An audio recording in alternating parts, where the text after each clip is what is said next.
तुम्ही पाहत आहात MCN न्यूज मराठी। लोणार दुय्यम निबंधक कार्यालयात मुद्रांक विक्रेते आणि दलालांचा सुळसुळाट वाढल्याने सर्वसामान्य नागरिक कमालीचे त्रस्त झाले आहेत। दस्त विक्रेते आणि दलालांना कोणताही कायदेशीर अधिकार नसताना दस्त सादरीकरण व नोंदणी केली जात असल्याचे वास्तव या निमित्ताने समोर आले आहे। स्टॅम्प वेंडर यांना स्टॅम्प विक्री आणि रेव्हेन्यू तिकीट विक्री करण्याचा परवाना आहे। त्यांना दस्त तयार करणे, त्यावर दस्त तयार करणार म्हणून सही करून दस्त नोंदणीसाठी सादर करणे वगैरेचा कोणताही कायदेशीर अधिकार नाही। तसेच स्टॅम्प विक्रेत्याकडून होणारे कामकाज हे बेकायदेशीर आहे।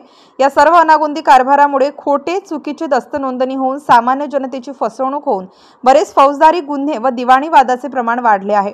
लोणार दुय्यम निबंधक कार्यालयात जमीन खरेदी विक्रीसाठी नागरिकांना हजारो रुपये मोजावे लागत असल्याची माहिती समोर आली आहे। अधिक मूल्यांकन दाखवून भाव केले जात असल्याचा प्रकार बेफिकीरपणे सुरू असून याबाबत सखोल चौकशी होणे गरजेचे आहे। आजघडीला सदर बाबीची पडताळणी न करता सर्रासपणे दलालामार्फत खरेदी विक्रीचे व्यवहार केले जात असल्याने आज लोणार दुय्यम निबंधक कार्यालय हे दलालांच्या विळख्यात सापडले असून दलालांमार्फत दररोज दुय्यम निबंधक कार्यालयात व्यवहार नोंदविले जातात।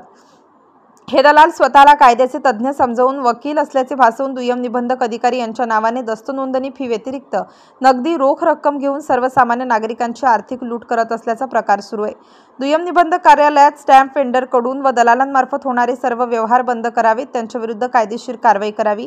स्टॅम्प वेंडर व दलाल यांच्याकडून दुय्यम निबंधक कार्यालयात होणारे दस्त नोंदणी व सादरीकरणाचे काम बेकायदेशीर असून हा प्रकार थांबविण्यात यावा। याबाबत लोणार तालुका वकील संघाने ठराव पारित करून ठराव व निवेदनानुसार हा प्रकार याआधी सुद्धा प्रशासनाच्या लक्षात आणून दिला असताना अद्यापपर्यंत संबंधितांविरुद्ध प्रशासनाने कोणतीही कारवाई केलेली नाही।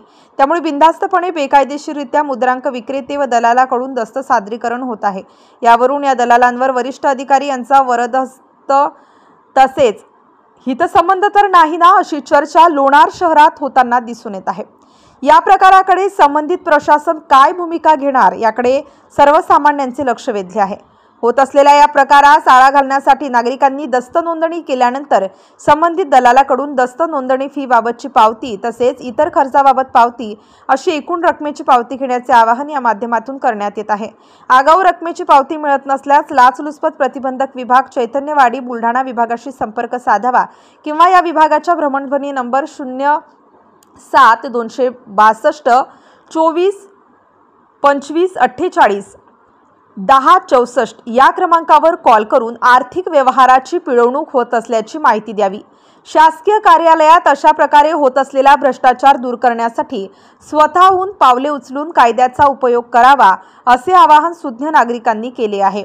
MCN न्यूज मराठी करिता भूषण शेटे, लोणार।